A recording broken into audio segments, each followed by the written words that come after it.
thank you very much for being here to attend this overview of my journey into the field of neuromorphic engineering, which is entitled Bottom-up and Top-down Neuromorphic Processor Design, Unveiling Roads to Embedded Cognition. So this is not going to be a technical presentation, but rather a global overview of the key trade-offs, design choices, and methodologies that can be adopted in the field, together with the results that we obtained with our own specific set of constraints. So first, I'd like to assess where we are in our pursuit of intelligence. And therefore, I'll take the famous example of the game of Go that we have seen several times this week already. But Go is interesting because the number of possible outcomes exceeds the number of atoms in the universe, and yet artificial intelligence systems have made rapid progress. So from 2015, we had here the first system to defeat a professional player, here the first system to defeat a world champion, and now it's completely out of reach from any human player. And what is interesting is that it's from 2015 to 2017, and therefore I wouldn't be surprised if in 2021 we would be quite close to the efficiency of the human brain if we consider dedicated hardware as a support. But yet the key difference is still that these systems excel at one specific task, and the human brain excels at adapting to a huge diversity of tasks and environments with extremely low resources. Therefore, there's still a barrier that we would call the cognition barrier. And if we are to investigate bio-inspired processing to uncover what's in there, we have that conventional computer architecture are still not the good way to do it. Because if we are to implement neurons with digital computers, there is still lack about roughly 7 orders of magnitude in size and 5 orders of magnitude in power behind the biological neuron.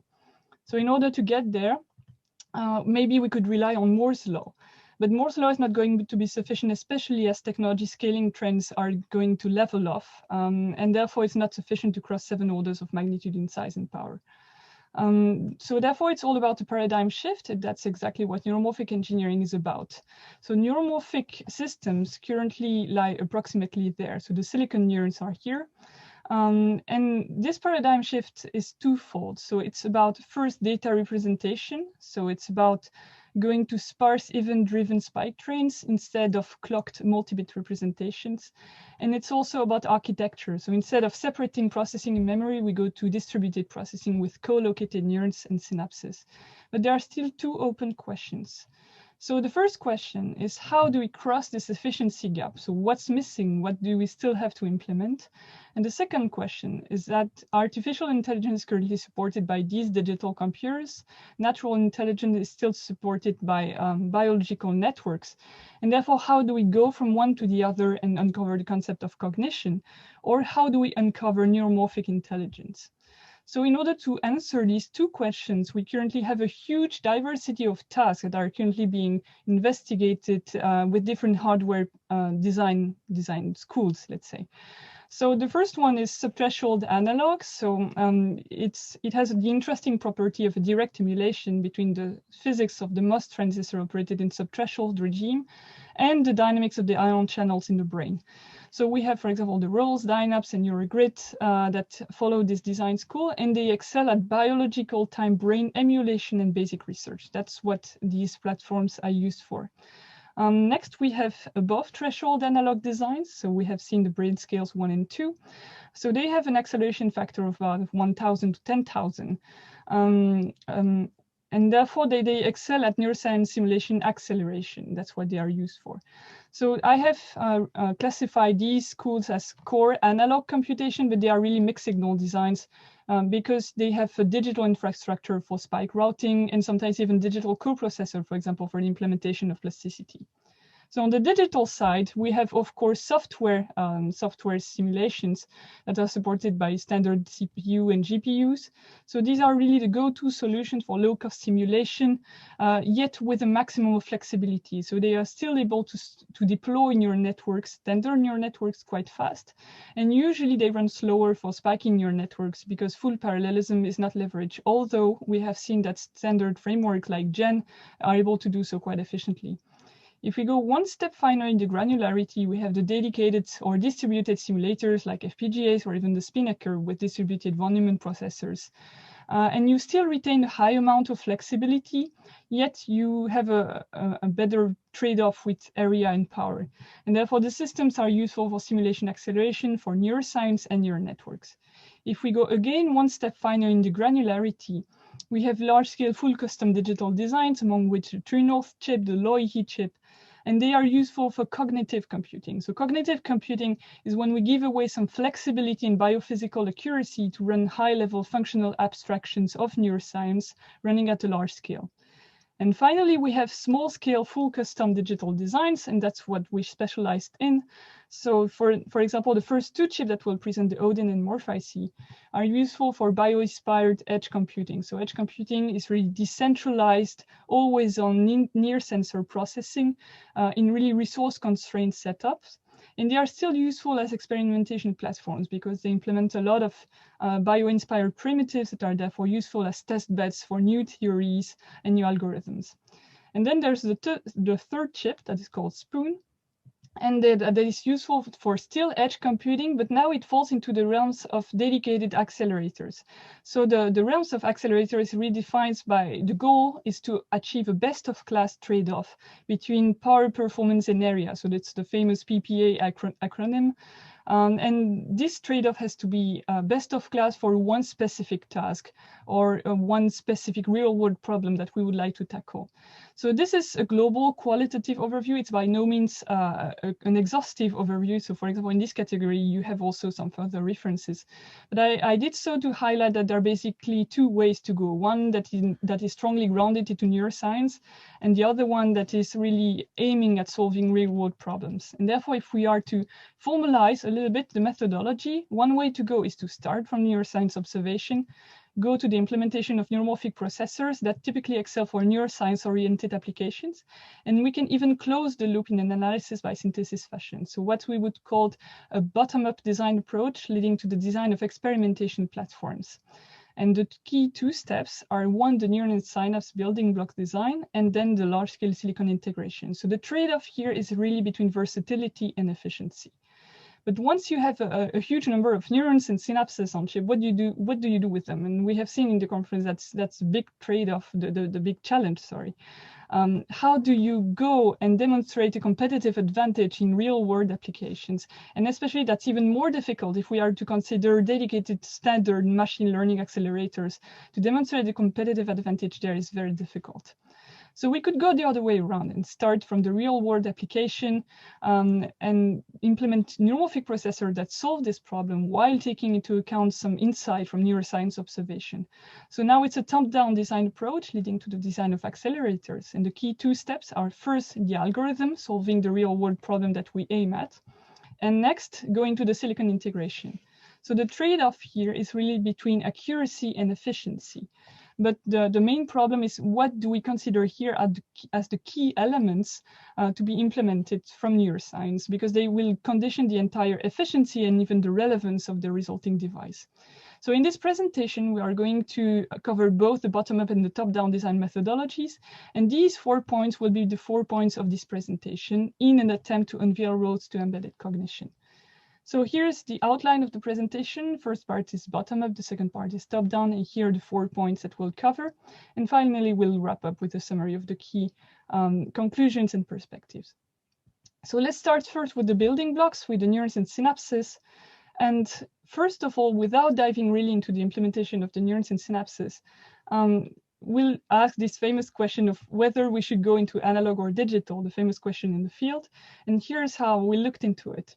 So for the analog, we can benefit from this direct emulation property that is really nice because for the biophysical versatility over area trade-off, we can benefit from really the single MOS transistor that is able to replicate the dynamics of the ion channels in the brain.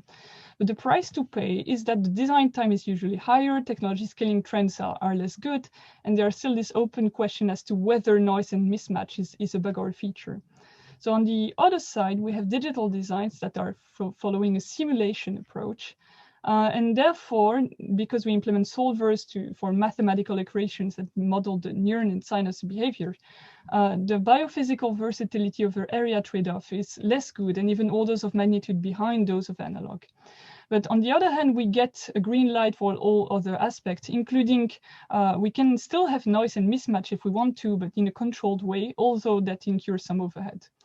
So if we are to try to make the best of both worlds, here's how we looked at it. A pragmatic approach would be to try to make digital closer to analog regarding this trade-off. And therefore, that requires to take a step back from the simulation approach and go to a phenomenological modeling approach. So that means we select the ingredients from biology that we consider the most interesting and will replicate them. We will directly implement them without going for solving the equations. So if we are now to implement the neurons and the synapses based on this strategy, here's how we did it. So first, for the neuron, we have selected the 20 psychiatric behaviors of cortical spiking neurons as the target. So again, here it's really a bottom-up approach. So we decided to replicate this behavior in silicon to experiment with them. And that's exactly what we did. And therefore, with the chip that was resulting from it, and I'll come back to that in a moment, we could actually experiment with some of these behaviors, and we found that spike frequency adaptation is useful to introduce competition to unsupervised learning winner-take-all networks. For example, spike latency is also useful for stereo sound source localization. We have that phasic spiking is also useful, for example, to save power in time to first spike encodings, or even that resonators are useful to discriminate specific frequencies. So here are some examples of what we experimented with, and further experimentations are going to follow up.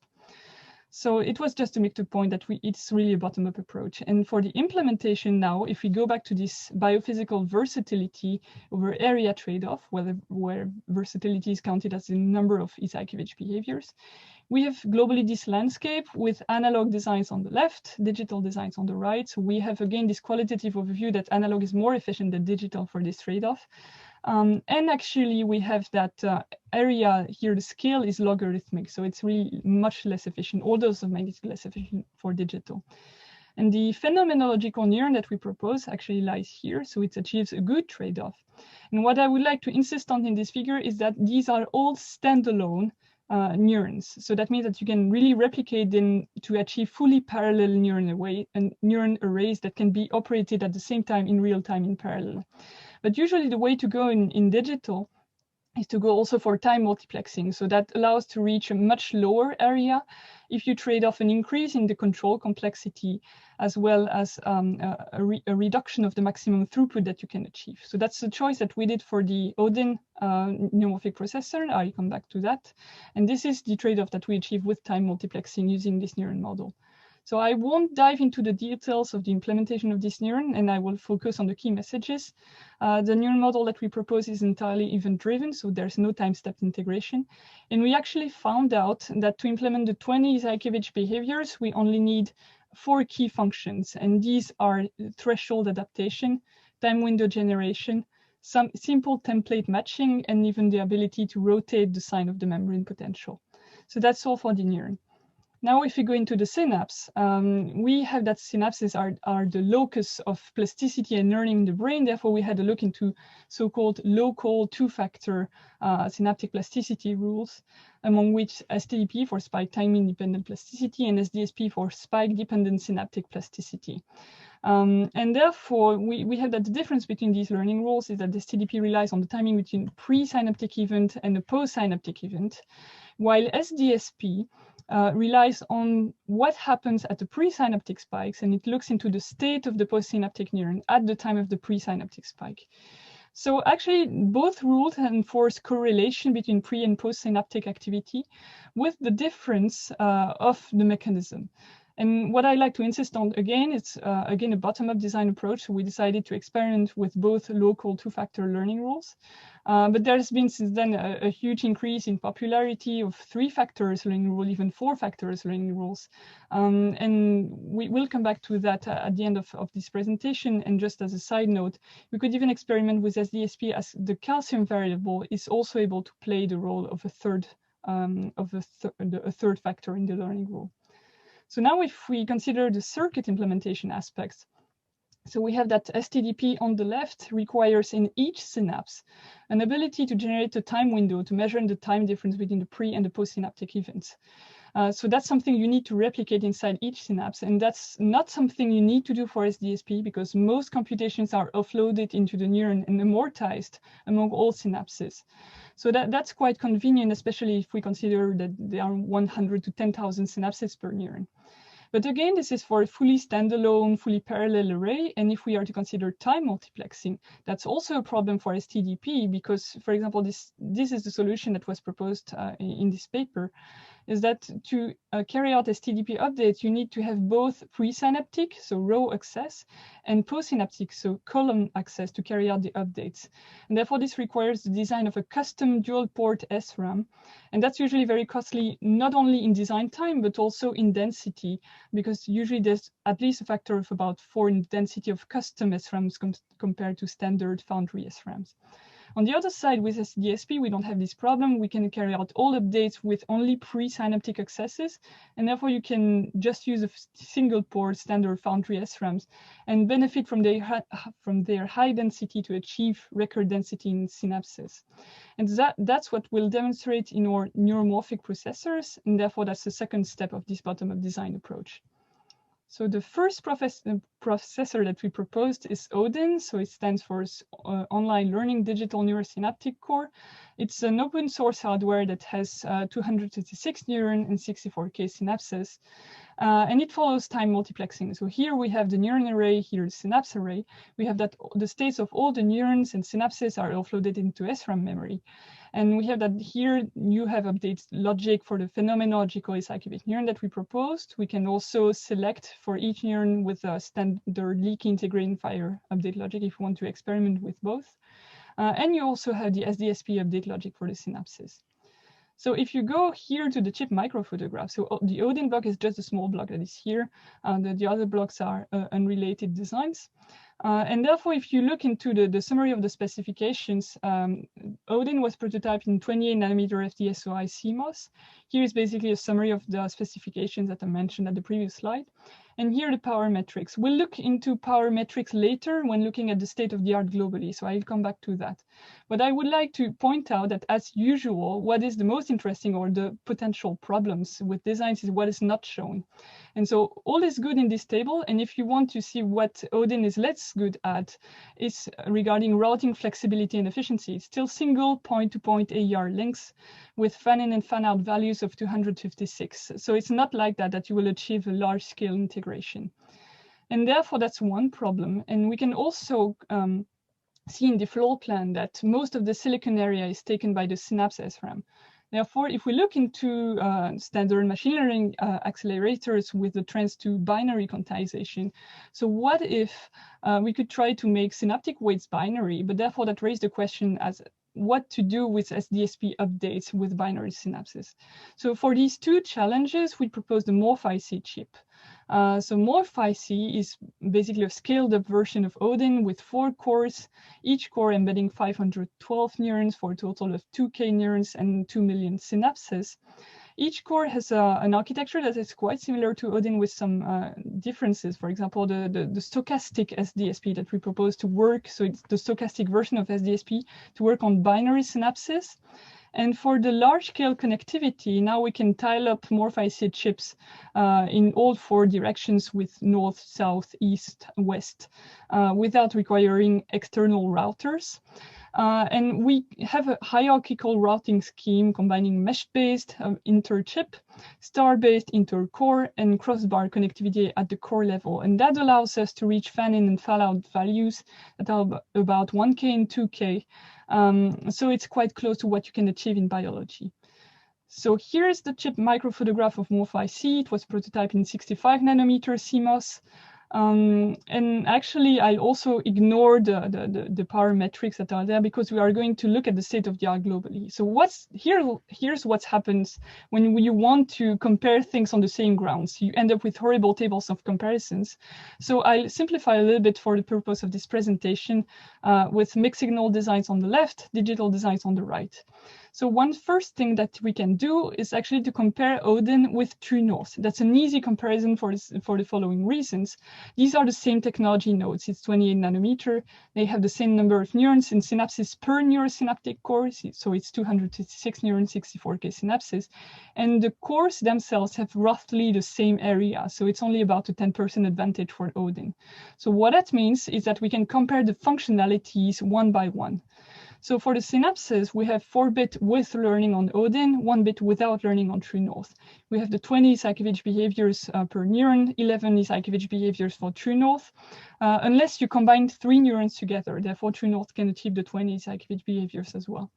The energy per synaptic operation is half that of True North for Oden, but the connectivity, and that's already the point that I mentioned previously, is not as flexible because True North embeds a large-scale mesh connectivity, but that's exactly the point that was corrected with MorphIC. So if now we leave the state, we leave True North and look at the state of the art globally, we can first look at the density of neurons and synapses, and we have that Oden has the highest neuron and synapse densities among the previously proposed spiking neural networks with embedded synaptic weight storage. And we have that even MorphIC further improves this record if we are to consider technology normalized numbers. And for power, this is also interesting. Oden has the lowest energy per synaptic event among all digital spiking neural networks, and MorphIC not far from it. But actually, what is interesting is also to compare with the intrinsic efficiency of the subthreshold analog designs. So if you look here, you have that per neuron, excluding static power, and that's important. You have only about 100 femtojoules per synaptic event in the neurons. For Oden, it's about 10 picojoules, so it's much more efficient for mixed signal. But if you are to consider the global network operation and to include static power, it's more like 30 picojoules for Dynaps, because it's the example taken here. And actually that scales much less efficiency, and that's also kind of expected because it's an older technology node for Dynaps. So we would expect this number to go down with technology scaling because the spike routing infrastructure is mostly digital. But what that means, and that's somehow the key message, is that for biological time processing, subthreshold analog designs are still more efficient than digital designs that are more efficient for accelerated time workloads, but still it's not by orders of magnitude. So roughly the orders of magnitude for both are quite similar. So before wrapping up for the bottom-up part of the talk, here are some benchmarking results for a sensor fusion benchmark between EMG and DVS data to classify hand gestures. So here are the 5 classes that we would like to discriminate. And we combine information for 2 different sensors. One is the EMG armband Mayo, and one is a silicon retina DVS looking at the hand gestures. And we run this data set on Loihi, on Oden and MorphIC, as well as on a portable GPU. So here are the results, starting first with Oden and MorphIC. So we run EMG data on Oden because it has a higher synaptic weight resolution. We run DVS data on MorphIC because it has more neuron resources. And by combining the clues from both sensors, we can achieve a higher accuracy using sensor fusion. So if we take the results for an inference time of about 200 milliseconds, we get about this trade-off between accuracy and energy. Here's the trade-off for Loihi. You can achieve much better accuracy, but also at higher energy. And actually, whether you want to go for one or the other all depends on your specific set of specifications, whether you want to go for the low cost or the high cost solution with an accuracy that scales accordingly. But in both cases, these systems are better than the portable GPU. So it was an NVIDIA Jetson Nano that is there. But I would be tempted to say, of course, they are better than GPUs because these are dedicated hardware. And we can expect always that dedicated hardware is more efficient than a global general purpose platforms. So the question is whether neuromorphic designs are more efficient than standard machine learning accelerators, standard also dedicated accelerators, ASICs. And that's the question that we'll look at in the second part of this presentation. And I'll also come back to that in the perspectives of the presentation. So that's all for the bottom-up part. And now we go into the top-down analysis, where we take as a use case adaptive edge computing. So adaptive edge computing means you need to have this adaptation on chip, and therefore the starting point is naturally trying to minimize the training cost of neural networks on chip. And when it comes about training, usually backprop on the backpropagation of error algorithm, or BP for short, is the starting point. But it has two key issues. These are the weight transport problem, and it's not only an issue for biological plausibility, because actually you have that symmetry is required between the forward and backward weights. And therefore, this is not biologically plausible because synapses are unidirectional. And also from a hardware efficiency point of view, that requires specific memory accesses and memory architecture. So that's an overhead that you have there. And the second problem is also update locking, because before updating this weight matrix of the first layer, you have to do the full forward pass followed by the full backward pass before you can update that.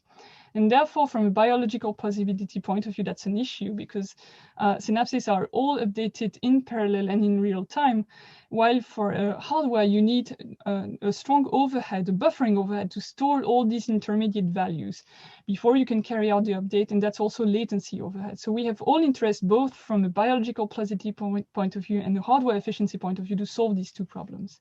So on the solution side, we have feedback alignment that simply replaces weights in the backward pass by fixed random connectivity matrices. So that solves the weight transport problem, but not update locking. Then there's direct feedback alignment. The only difference is that we project the error vector through fixed random connectivity matrices directly into the hidden layers as surrogate gradients.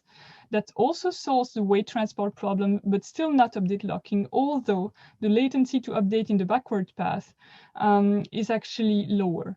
So the question that we asked ourselves, and the main idea, is to look at what happens if we replace this error vector by the sign of the error. What happens? And actually, interestingly, for classification problems, we have that this output layer is strictly bounded between 0 and 1, typically, for example, with the use of softmax layers. And therefore, we have that this target vector here is a one-hot encoding of classification labels. So what that means, if we look at the error, we have 1 here, so it's a classification label for the correct class, minus something that is strictly bounded between 0 and 1. And for the incorrect classes, we have 0, so again, the one-hot encoding of the targets, minus something that is strictly bounded between 0 and 1. So we have that the sign of the error is exactly known in advance, thanks to this label that is given next to the input data. So we have that for classification problems, we can release update locking, because we do not need to wait for the full forward pass to be carried out before we get this information. So the algorithm that we propose is DRTP, so it's direct random target projection, where we directly project this one-hot encoding of the labels through fixed random connectivity matrices as surrogate gradients into hidden layers.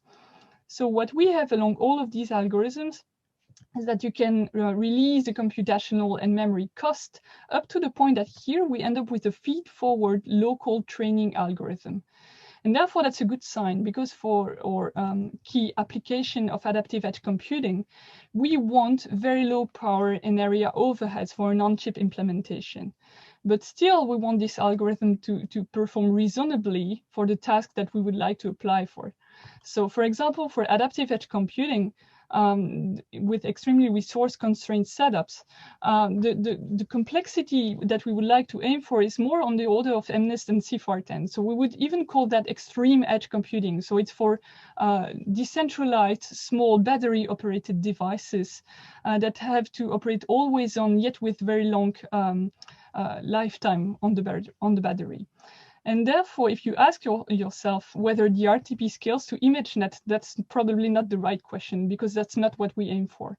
And therefore, I'll spare you the pleasure to look at huge tables of big numbers to assess the performance on these two data sets.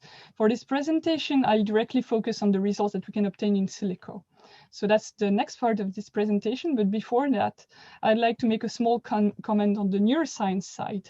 So actually, we have that DRTP could come in line with some recent findings in the intermediate layer neurons in the cortex, where we found out that there are some output-independent target signals. So DRTP could be bio-inspired not only through weight transport release and update locking release, but also with some mechanisms that seem to operate in the brain. So now it's all for the algorithm side, and let's try to implement everything into silicon. So we have, if we take a step back to our top-down design methodology, We have that adaptive edge computing has been chosen as the application. We have chosen DRTP as the algorithm. And now there's still this open question as to which elements from biology we take here. And we have that bio-inspired computation is, according to us, the key three things. It's sparsity, event-driven, and time-based computation. Therefore, that makes sense to start from event-driven sensors, also called neuromorphic retinas. So these neuromorphic retinas encode as events temporal contrast changes at the pixel level, as on or off events for negative or positive events. And we have that each time an event occurs, it makes sense to carry out convolutions in an event-driven manner. So we directly project the kernels to the output feature maps or output partial sums that the input pixel maps to. And if we are to further enforce sparsity, we can make an interesting assumption here, because when you move, for example, the hand in front of your sensors, you will have that the edges will spike first because they have the highest temporal contrast. So the most salient features of the image will spike first. And therefore, that makes sense to assume without further preprocessing that the input data from such sensors is already encoded into a time to first spike manner. So after some time window that whose time constant corresponds to this time to first spike encoding, we can actually carry out the max pooling in a frame-based manner because all of these partial sums have already been computed.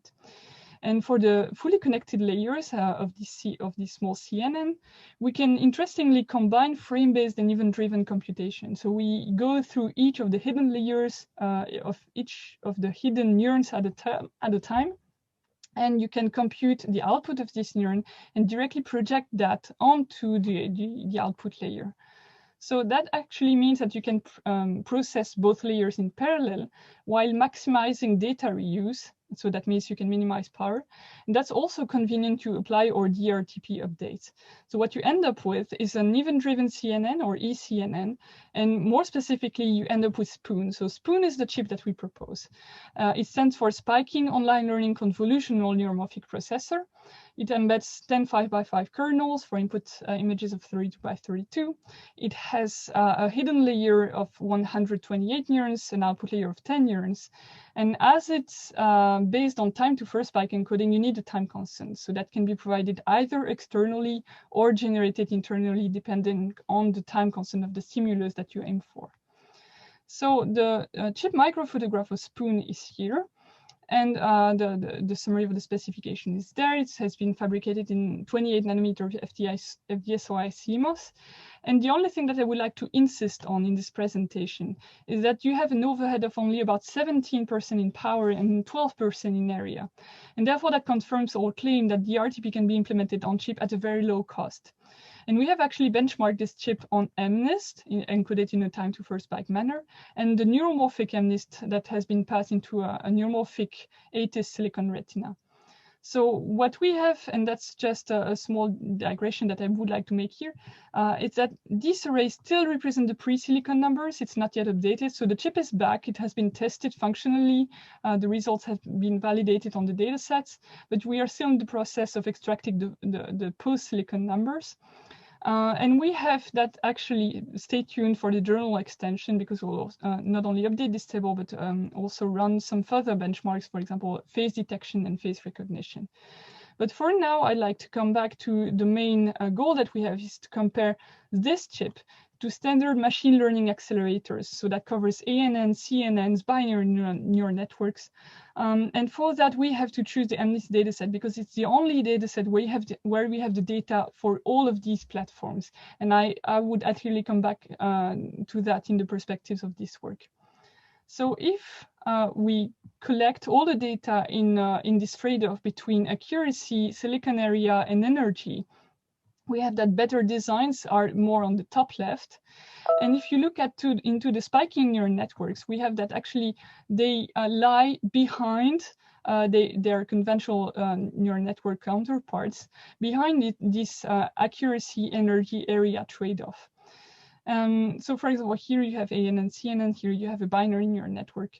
And a small digression here about MorphIC. So MorphIC is on the same grounds for the accuracy energy trade-off, but for the accuracy area trade-off, it has a strong advantage. But what we are interested interested in here is Spoon. So Spoon actually lies here.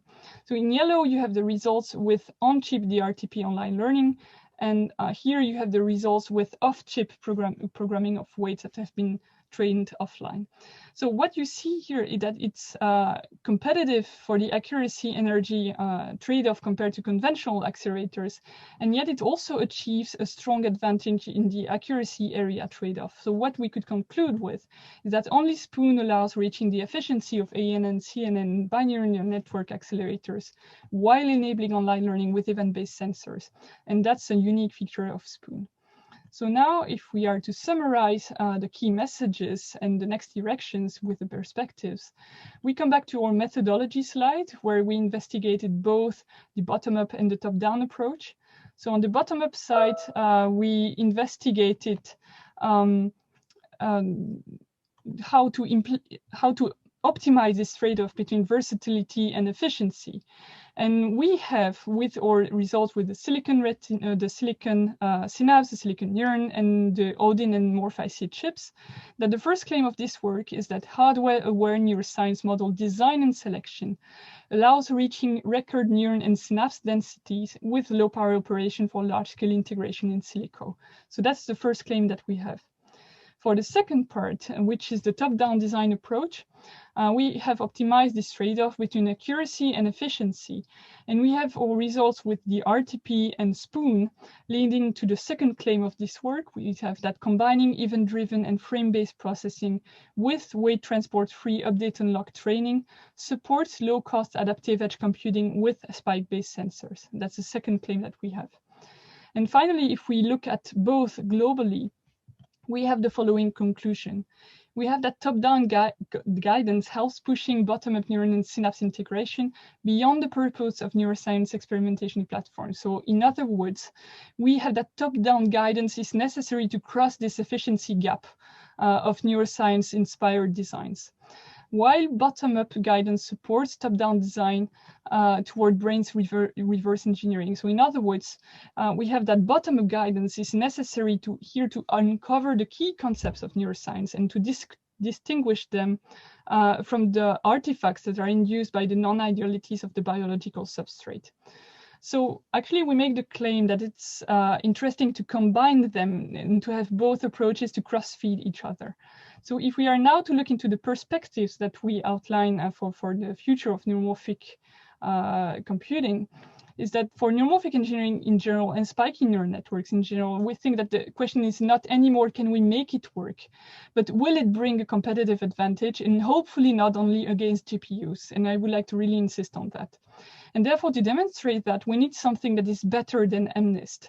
Of course, we need something better than MNIST where neuromorphic can shine. And again, we have chosen this data set only because we had all the data for all these different kinds of spiky neural networks and standard machine learning accelerators to compare them on the same grounds. And we think that for the future, audio processing with keyword spotting and biosignal processing will really shine, because these signals are not only encoded in time, but also in biological time for always-on low-power processing with neuromorphic devices. If we are again to look into the design strategy that we followed, where we went for the pragmatic approach of digital phenomenological modeling, we actually think that to really make the best of both worlds, the future is going to be mixed signal, but not only mixed signal with core analog computation and digital periphery, is going to be fine-grained mixed signal design where we can really optimize at the primitive level and take the best of power performance area offered by the two design strategies. Next, we have that the bottom-up trend is really going into dendrites, and we have really seen that into this week of NICE. The top-down trend is really pushed by this new wave of training algorithms mapping onto bioplausible primitives. We have also seen that in this week of NICE, for example, with the following references. And to keep something fully open and to close this presentation, is to actually whether cognition can be achieved without a body for the agent to interact with the environment, to probe the environment. So maybe that makes a case for neuromorphic robots. So all of this calls for an exciting future for neuromorphic engineering. And before wrapping up, because most of this work has been done during my PhD at UCL Louvain in Belgium, I would like to thank my former supervisor, David Boll, as well as Jean-Didier Lega, and my key colleague and friend, Martin Lefebvre, who is also the co-inventor of the RTP. And now I'm happily pursuing the perspectives outlined in the previous slide as a postdoc in the Institute of Neuroinformatics under the supervision of Giacomo Indiveri and together with many great friends and colleagues. So here it's all for me. Here are the main references that I have used for this presentation. Here are different ways to contact me in case you have further questions before those of this Q&A. And I'd like to thank you for your attention.